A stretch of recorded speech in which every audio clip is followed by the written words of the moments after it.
Muling itinama ng HOR Fact Check ang mga pekeng balitang kumakalat online para linlangin ang publiko kasabay ng umano'y misinformation campaign na nagsimula ilang araw lang ang nakalilipas.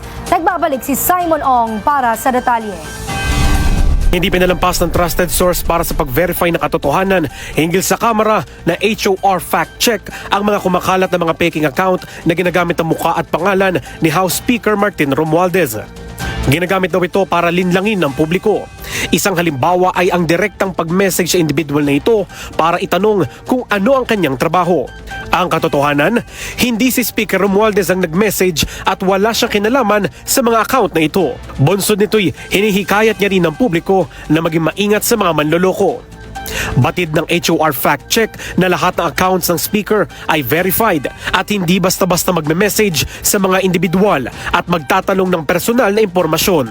Pinabulaanan din ng HOR Fact Check ang kumakalat na post online na nagpaplano umano si Senior Deputy Majority Leader Sandro Marcos na tumakbo bilang presidente sa darating na 2028. Ang katotohanan, isa umanong harap-harapang misinformation campaign ng Post.